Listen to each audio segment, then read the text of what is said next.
to drop in some comments and some questions. We'd love to hear your thoughts on what's happening in the US or any of the other big issues that we're going to be talking about tonight. And we'll get to some of your questions during the course of the evening. So please come and join us and participate in this discussion. We're here for about half an hour or so. And what we want to talk about, as well as addressing the questions that you've got, is talk about some of the big challenges that we've got for dealing with the corona crisis. As lockdowns are starting to ease in some places, but the pain is continuing for many, many people. And in fact, in many sectors, the pain is going to continue for quite some time. We've, in the last couple of weeks, launched our recovery plan, Invest to Recover, which says that government has got to lead the way out of this crisis. We can't cut our way out of this crisis by cutting JobSeeker or Newstart, as it's going to cut in a couple of months' time, when people are going to fall back to half the income they had before, or when the JobKeeper wage guarantees are going to fall off.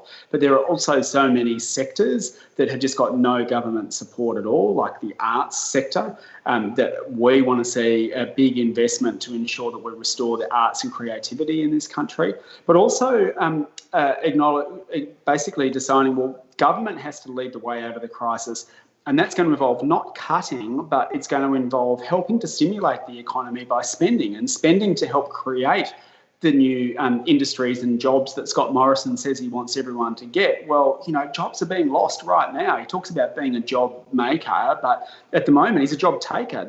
We're seeing people losing their jobs at universities right now as we speak. So there's things that the government could do right now if it was prepared to spend and invest in Australia that would make a huge difference. And one of those is an area that Mehreen has responsibility for us in the Greens, and that's universities. So, Mehreen, can you fill us in a bit about what is happening at universities, what is happening to the staff, and what might be the pathway out, and what does government need to do? Yeah, pretty dire situation in universities, Adam. It's really in crisis at the moment. One of the main reasons is that the government has really left them high and dry and abandoned them. Scott Morrison's government changed JobKeeper rules 3 times to actually make sure that none of the public universities could access any of that money.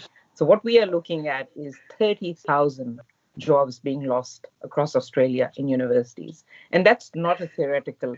Already universities like Deakin, Central Queensland have let go of hundreds of staff.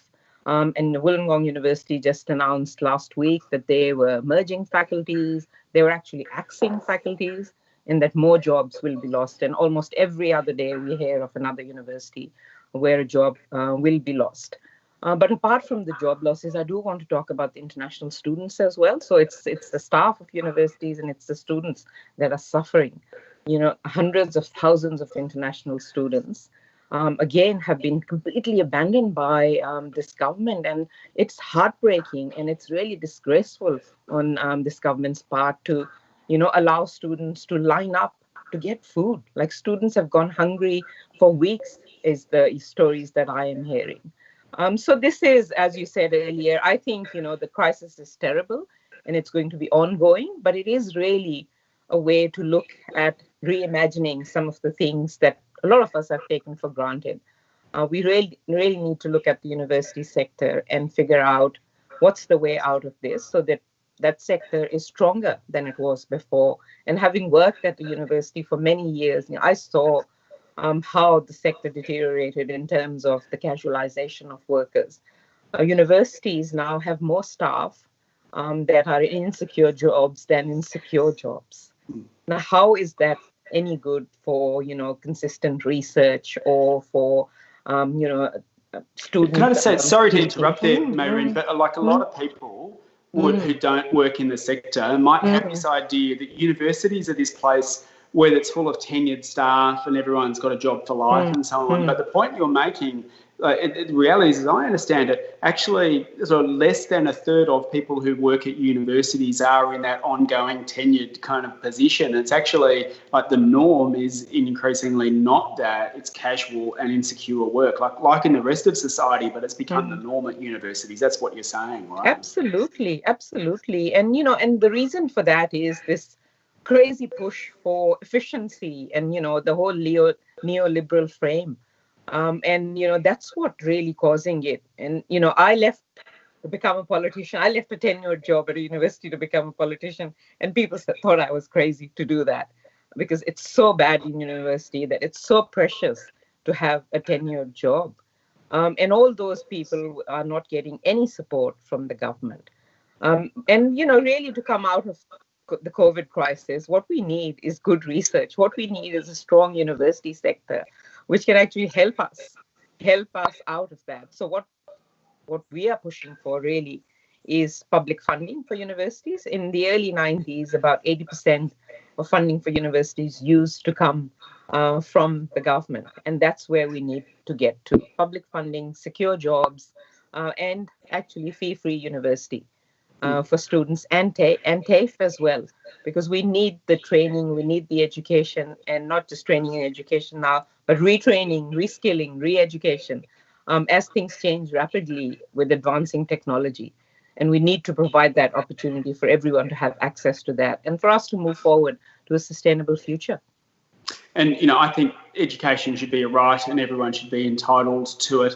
But even if your frame is just the economic one and you're concerned only about that, it's an investment, as you're saying. It's an investment in us, it's an investment in the country, and now, at a time when so many people will be looking for work, and it's going to be really hard to find work because so many sectors have been smashed, saying everyone should have the right to an education is actually going to mean we're better off in a few years' time if everyone uses this opportunity to take advantage of a free education.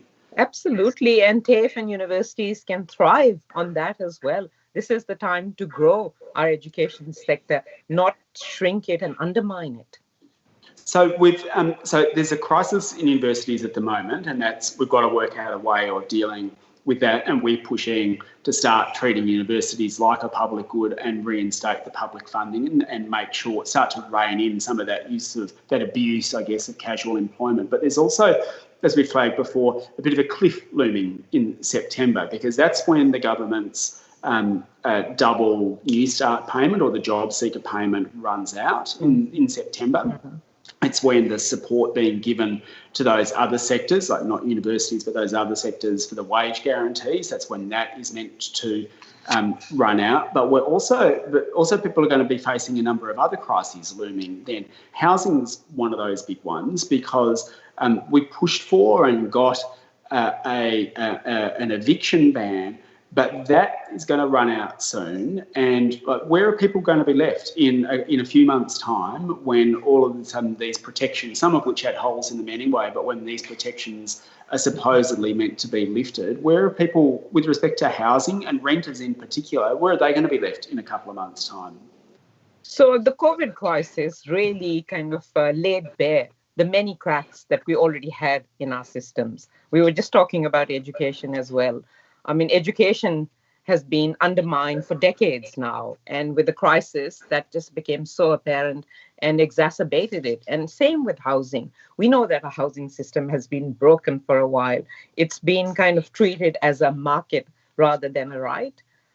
We've known for years that renters have been under extreme stress. We know that young people starting out in life really can't afford a home. Like both my children, who are in their 20s, always say that they have no hope of ever actually owning a home, and they've kind of given up on that idea altogether. But with this crisis, of course, there was a threat of so many people becoming homeless because they had lost jobs. Rents were so high. So the eviction ban was very welcome. And it was through a massive campaign from the community and with us that actually happened. But now some of those bans are actually ending in June. Across some places, and then at the end of September, it'll all be gone. And so what renters are actually looking at is all that accumulation of rent that they may not have paid. And I think that's something that is going to be really disastrous if they're required to pay that rent. So when the eviction ban ends, you might still have a house, but they might say, "Oh, we've got a big debt owing for all that." Absolutely. And I remember you and I had a chat about that. Like the chat we're having today, and people were telling us how many thousands of dollars they would have to pay after those eviction bans ended. So what we really need to look at is a way to provide relief, rental holidays, are happening. Well, they're not happening now, but rents have been reduced to some extent. But we need to make sure that after the crisis is over, after job keeper and job seeker and all of that is done, we're trying for that to continue as well, but that there is some form of rent relief for people, there is some sort of mortgage relief for people, so that they don't have to pay all that money that's been accumulated. We need to also make sure that there are no foreclosures of homes for people who have been going through this stress. I know in the US, there's a big campaign to actually cancel the debt. There, some of the politicians have been asking for government to provide that relief. And we need to start looking at that now, because it will be a couple of months and people will be under that huge stress. But I think the broader problem, the root cause of why people don't have affordable homes is that we don't have enough public and community homes in Australia. And that's where we really need to push our efforts in at the moment. Because, as you and I have spoken about quite a bit, if we build, and 500,000 homes is what we are calling for over the next 10, 15 years, that provides not only affordable housing for people, but it actually gives a boost to the construction industry as well. And a boost that actually has a positive outcome for people who need a home. There was that crazy announcement, and I think you might be all fired up to talk about that today, about Scott Morrison even contemplating on giving public money handouts for people to renovate their homes. I don't know where that idea came from, what thought bubble brought that idea on. But just on something that you said there that is really important, and this goes to the heart of the Greens, the push for a Green New Deal and the invest to recover. It's saying very simply, we've got a number of crises. We've got a homeless crisis where over 100,000 people in this country are homeless, and over a couple of 100,000 people are on public housing waiting lists. We've got now a lot of people who are going to be unemployed and looking for decent work. And why not use, and we've got the need to stimulate the economy. Why not tackle all of those three together by building 500,000 new public and social housing homes that are going to create 40,000 jobs plus 4,000 apprenticeships, and is going to create homes for people and help stimulate the economy. Like, this is the idea. When we're talking about investing to recover, it's doing that, like not granite benchtop grants given out to people who've already got lucky enough to own their own home and are in a position to then actually have excess money to be able to then renovate.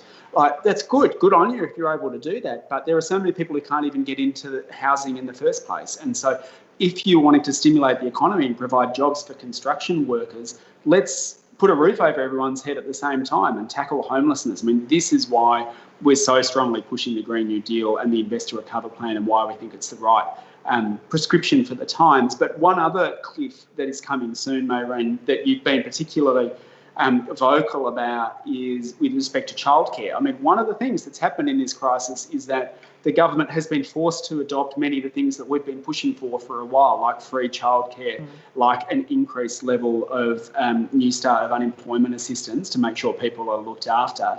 The government's had to do all of those things, and they're rapidly now saying, oh, well, how can we get out of this and pull them away as quickly as possible? But that's going to hurt. Like, if childcare all of a sudden stops being free very quickly, that's really going to hurt, right? And childcare is something that is so near and dear to my heart, Adam.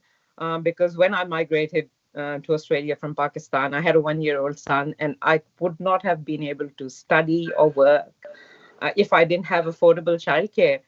In the first few months, of coming to Australia, I started studying and I started exploring my options, and I could not afford any of the childcare that was around. So some of our students at the University of New South Wales actually got together and pushed the university to open up the first cooperative childcare centre at UNSW, which was affordable to us students. So I know more than anyone the value of childcare and the value of the educators and the workers who work in those centres. And, I have the utmost respect for them.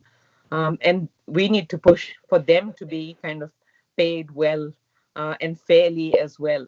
But coming back to this childcare cliff as well, the government is, from what we're hearing different stories from different people. But basically, free childcare ends at the end of June.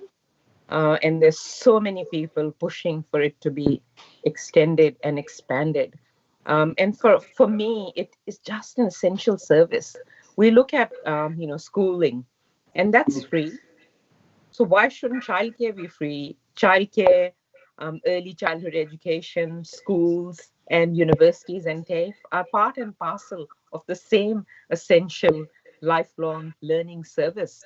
And I think it's particularly so important for women because, still in society, women are, the majority of the caregivers. And once this free childcare and access to childcare finishes, and jobs are still not there for many people, this is going to be really hard for so many in society. So our push is obviously to make childcare free forever. And I think a lot of people, who never thought that things like free childcare would ever happen can now imagine it happening. We've seen it happen. We've seen that when there is political will, there is money and there is investment to be found for these essential services. And I think that has really changed the community attitude towards what we can have and what we should demand and what is our right. So we'll come back in a moment after we've shown you a bit of an idea about what our Invest to Recover plan means and what it means to be fighting for a Green New Deal. We want to talk a bit about creating new jobs and our next gen guarantee for young people to ensure that everyone's looked after. I just want to finish this section by saying thanks to everyone who's putting us in some questions on Facebook. Gabriella and Colin and Tessa will get to those questions shortly. I just want to quickly, before we close this bit, let you know, Mehreen, Andrew Hall has asked, how do we drive down the cost of buying a home and land in a decent location like the world did with renewable energy so that every person can afford a home instead of growing a population of renters? We've spoken a lot about things that we could do to ensure that public housing is available to everyone, but there's probably some things that we could do that might make the system a bit fairer as well for people who are trying to buy their first home. Absolutely. So, firstly, I would say that there is this, I guess in Australia, there's kind of seems to be an aversion to renting, and there are good reasons for that because, renting is at the whim of the landlord to basically kick renters out. So we need to make sure that laws change for renters. So renting can be looked at as having a permanent home, like in many European countries. Like I have friends who have parents in Germany and they've rented the same house their whole life. So I think that needs to change. But of course, the system of housing is so skewed towards investors. With negative gearing and with capital gains tax discounts, which are such unfair taxes, we see that people can buy a fifth investment property much easier than a person can buy their first home to live in and make their life in. And those are the unfair taxes that we, the Greens, want to phase out and get rid of. And I think that will make it much fairer for everyone. And if we rein in some of those big corporate tax breaks that are unaffordable and unfair at the moment, there's a lot that we could do to invest in Australia to set us up for the future. So have a look at what our Invest to Recover plan involves. This wasn't the 2020 most of us had imagined. COVID-19 has knocked us sideways and shattered the economy. 1 in 10 people out of work. But for many, things haven't been easy for a long time. That's why the Greens Recovery Plan will renew the economy and put the community's needs ahead of big corporations. A government-backed jobs and income guarantee will help create hundreds of thousands of jobs and ensure that everyone has an income that they can live on. Massive government investment in health, education, manufacturing and renewable infrastructure, the building blocks of a fair, clean economy. And for young people, our Next Gen guarantee will give you free education, an income that you can live on, a decent guaranteed job if you want it, so that you can pursue your passion and get back on track. All this is just the beginning. The Greens will keep fighting for a cleaner economy and a fairer society through a Green New Deal. Together, we can build a better future for all of us. we're really excited about our Invest to Recover plan because it's a way to tackle the climate crisis, the economic crisis, the inequality crisis that we're facing, and get us out of the economic slump that we're in and make Australia a more equal place as we do it. And one of the things that we're particularly excited about is that this will help create decent jobs for people, not crappy, insecure jobs, but decent, meaningful jobs. And one of the areas that we're excited about talking about investing in is manufacturing. Now, Mehreen, a lot of people wouldn't expect the Greens to be talking about manufacturing. You come from New South Wales. Adam. Yeah, so right, you're an engineer from New South Wales. So tell us about the importance of manufacturing and why it's got to play a role in our recovery. Yeah, we're being an engineer, a bit of a nerd in this one, but I can't tell you how excited people I've been talking to about this have been. So I just held a workshop on Zoom, of course, the other day, and about 60 people turned up to talk about industry and manufacturing, and really some really exciting ideas about how we could make manufacturing sustainable. So again, with manufacturing, with the decline of manufacturing in Australia, we've kind of taken it as as something inevitable, that this is happening. We are a high wage country, and we've kind of given that or sold that myth that it's too expensive to manufacture in Australia. But when you look around the world, there is some fantastic advanced manufacturing happening in, very high wage countries like the Netherlands, like Germany. And for us, it is absolutely crucial that we revive our manufacturing industry. And again, that became it hit me in the face one day when I opened up the newspaper, I think it was last month, and had a look at the headline which said that a Sydney hospital, the staff themselves were making their personal protective equipment because there was none available. So, I mean, at one level, there is some self-sufficiency that we must have. But at another level, this is a real opportunity to actually build the base for sustainable manufacturing. Like in New South Wales, green steel, Port Kembla, there's just so much opportunity for us to use renewable energy, grow that market, grow that industry.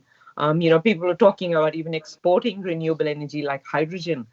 Just on that, when you say about green steel, just for people who might not know, like one of the big things about making steel is that you're using coal at the moment to get to as part of the steel production. And so one of the big challenges is how can we not use coal to make steel?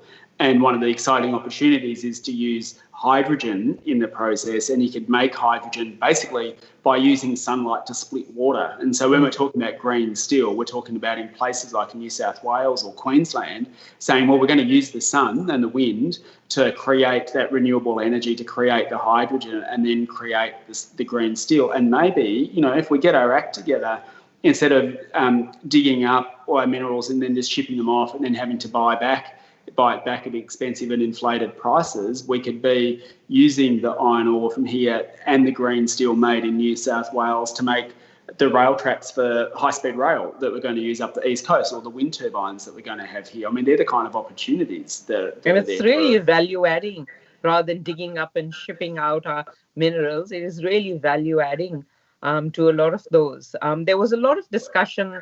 A lot of people raised the idea of not just recycling of waste, but actually creating a kind of a repairing economy, an industry on repair and reuse. And I know that there are small micro industries in New South Wales on that, but that could be really expanded. Yeah. Now, there's a couple of questions that have come in from Mr. Tareka and Tessa Hotman. We'll get to those in a moment because we really want to hear from you and talk about some of the issues that are facing renters in particular, because it's obviously a real, if you don't have a roof over your head, I mean, the government's telling everyone to stay at home, but that involves having a roof over your head where you don't feel stressed about it. But one last thing we've touched on a bit tonight, just want to talk about a bit now, which is as part of our Invest to Recover plan, we're talking about a next-gen guarantee. So a guarantee for people under 30 to say that you'll be guaranteed a free place at university or TAFE, or an income that you can live on, because we're going to lift youth allowance, bearing in mind too that the government just found an extra $60 billion down the back of the couch that it was prepared to spend, and now says that's now there. But so will provide a decent job working on one of these nation-building, planet-saving projects, an income that you can live on, or, crucially, as we've mentioned before, a free place at university or TAFE. Now, just, Mehreen, just remind us again, like if we go back to the era that we've had in Australia of having free education, where you don't have to leave university or TAFE with a small mortgage-sized debt, what role can free education, for young people in particular, what role can free education play in the recovery and in making our society more equal? I can't tell you how many people I meet from that era who had free education. They tell me they were the first in their family to go to uni, and how that has made their life. And many of them are now teachers, and in every single profession. So in terms of young people, we know that they are thoroughly being screwed over at this point in time. 4 out of 10 don't have jobs, or don't have enough work to kind of to live on. Basically, when I was teaching at university, my students, and especially those from regional areas, were working 3 jobs just to make ends meet, because we know they come out with a $20,000 debt, but they also have to, on average, that they have to pay off, but they also have to live in big cities where most of the universities are. So if we can ease that burden for them, if we can provide opportunities for people to access university and TAFE when they want it, then, it's not only the whole world that opens up for them, but it is everyone in society that benefits from their education. So, got some questions coming in. Apologies if I get the pronunciation wrong. From Tareka Rahman Shipon says, please talk about current renters who are facing forced termination. And Tessa Houghton has also said, I'm losing my job at the end of the week due to COVID-19. And my landlord is saying I do not qualify for financial hardship, therefore I cannot end my lease. Now, some people are in some real dire straits at the moment, and we understand the pressure that people are on. This is why Tessa and Tareka, we're talking about this tonight. There are some places that people can turn, and it depends where you live, or depend on what your rights are. But there are some places, Mehreen, that people can turn for help, aren't there? Absolutely. So at the moment, there are eviction bans in every state and territory except the Northern Territory. So if you live anywhere else, no one has the right to turn you out of your home. I know that unfortunately, some states have kind of asked renters and tenants and landlords to kind of negotiate amongst themselves. But obviously, if that doesn't work, then you can take your case to the tribunal. You can go to your legal centers. But really, at the moment, no one has a right to evict you. So just be aware of your rights and make sure that you find out what those rights are in whichever state and territory that you live. And if you do live in New South Wales, please feel free to contact my office, or if you live in Melbourne, feel free to contact Adam's office as well, and we can provide you more advice and guidance on that. Yeah, that's right. And there are tenants' unions and organisations and legal services around who will provide you with that kind of advice, and they've all got free hotlines at the moment. So just Google and find one of those, and if you can't, then get in touch with your local MP or your local Greens MP, and we'll try and see if we can put you in touch with someone who can assist, because you do have rights at the moment, and it's important to understand that you do have rights. Megan's in a difficult situation as well. Hi, Adam, I'm a first home buyer who's finally managed to get my deposit together and bought an apartment off the plan last year. Building commenced on the development earlier in the year, but it stopped due to the pandemic. The information I've been given is that the financier has imposed additional conditions requiring the developer to make more pre-sales before they'll be permitted to draw down on their previously approved loan. That sounds really difficult, Megan. Sounds like a pretty tough situation to be in, and it's especially after finally managing to get sort of a deposit together again. There will be legal services who will be able to advise you on that, and get in touch with your local MPs and find out who your local Green MP is in the area. or get in touch with your local MP if the legal services can't assist you, because I think so many of these problems people in government won't have thought about and won't have thought about an answer for. And if you can go and talk to a lawyer, talk to a legal service lawyer, or talk to your local MP, then one of the things we can do is raise these kind of things in Parliament and see if there's ways of getting assistance. Colin asked how many of the current politicians received free education. Good question, Colin. Probably a lot of the ones in government, I would reckon. A lot of the ones in government. Absolutely. Many of them. And I think we did a count some years ago of that. I can't remember that off the top of my head, but I think many of them. And people who brought in fees, a few decades ago were the ones who actually did receive free education. So it's pretty ironic, I have to say. And John Cooper has said homelessness will be the next curve we need to fight, and that won't happen with billions of dollars of government action. Like, you're right, and this is an investment. And in my area of Melbourne, like, I'm looking out my window now and I can see the high-rise tower blocks, the Public Housing Commission tower blocks that anyone who lives in Melbourne will have seen around the place in the inner city. The last ones of those were built in the 1960s. Like, there just has not been government spending to keep up with the growing population and the growing need, which is a big part of the reason why we're seeing so much homelessness. But it's like, when we talk about, yes, it's billions of dollars of government action, but it's actually investment, because the reality is otherwise we have, especially in this cooked housing market that we've got, otherwise people are going homeless, right? And, then we have to, government meets the cost of that as well. So it's not like it's government spending money and that it's not otherwise spending. It's just, let's spend it to put a roof over everyone's head, rather than having to let people go have basically an abuse of their human rights. That's what governments are for. And I think one issue I forgot to mention, which I quickly will now, Adam, which is also very concerning, is that people who had been sleeping rough on the streets were provided accommodation during the COVID crisis. And what is going to happen to them? They were provided accommodation in hotels.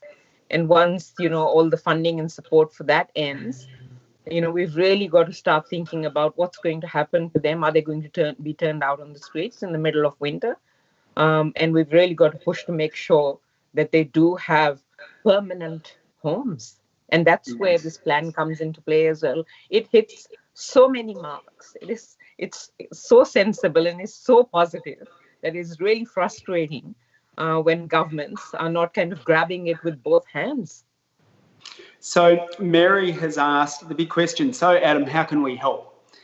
Well, Mary, we need your help, because we, as the Greens, we don't take money from the big corporations. We're there to fight for the people, not for the big corporations. And so we want to take your voices and your stories to Parliament to make sure that we get the kind of change that we've been talking about. And what we would like you to do, Mary, is come and lend your voice to our campaign. And I'm going to show you a clip in a minute of our Next Gen Guarantee that we've been talking about, but all of the things that we've been speaking about tonight: ending homelessness, making sure that we have free education in this country, we have a manufacturing revival, that we find decent jobs for people in construction.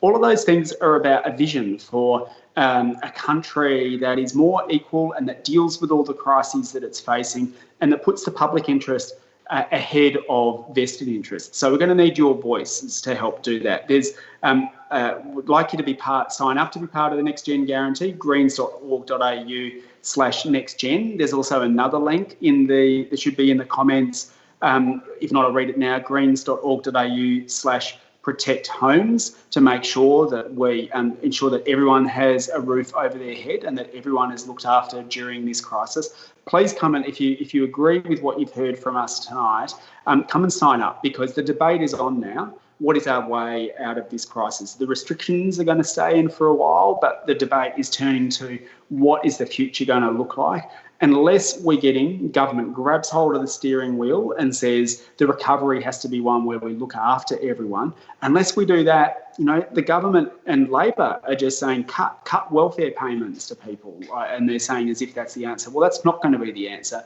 The answer to this crisis isn't to plunge people back into poverty. The answer is to all grow together and to make sure that Australia remains a more equal place. So going to leave you with a clip in a moment, but please, Mary, everyone else, if you like what you've heard tonight, sign up to be part of our movement, because we're a people-powered movement and we need your help. So, Mehreen, thanks so much for being part of the conversation tonight, and a lot of interesting questions.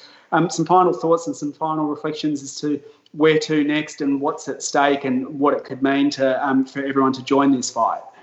Yeah, thank you, Adam. It's always lovely to chat to you, and thanks everyone for being here. And I think to Mary, Mary, remember that change always happens when people fight for it. And you all in a democracy have the power to fight for it. I'll just make a plug for our community engagement that we're doing at the moment, even in these COVID times. So our Greens MPs across Australia are actually organising workshops with the community to talk about how we create these changes that Adam and I have been talking about. So keep your eye out for those workshops. They will be advertised on Facebook, through social media. Come and join us. Tell us what you want Australia to look like in the next 20, 30 years. I think it's a really exciting time as we're coming out of this crisis. We can really reimagine an Australia which works for every single one of us, not just corporations and politicians who are influenced because of them. Great. That I'm excited. Thanks, Mehreen. That's great. Thank you, Adam. And thanks, I'll be back here. Enjoy this next clip of the Next Gen Guarantee, and I'll be back on Thursday night if you want to come and join us for another live from lockdown. Until then, until next week, see you later. Bye. In Parliament next week, Adam. Bye, everyone. Bye. I can't afford to fill up my car with petrol. I work in the travel industry, so my job's gone. I hate that I've had to contact my landlord for a rent reduction. I've been made redundant and now I don't know how I can pay for my bills. Young people are being hit hard by the economic fallout of COVID-19. Experts fear years of debt and unemployment. And it's not like things were easy before. For far too long, you've been ignored by governments and copped the shit end of the stick. But while it may feel bleak right now, it doesn't have to be this way. The Greens are launching the Next Gen Guarantee, a plan that responds to the crises we face and sets you up for the future. Under our plan, you get a free place at uni or TAFE, or an apprenticeship or traineeship so that you can pursue your passion. You'll get a secure and decent job if you want one, or a guaranteed income that you can actually live on. Hundreds of thousands of new jobs will be created by massive investment in industries that tackle the climate emergency and build a more caring, creative society. No one will be left behind. But we won't stop there. The Greens will keep fighting for a cleaner economy and a fairer society through a Green New Deal. Together, we can build a better future for all of us.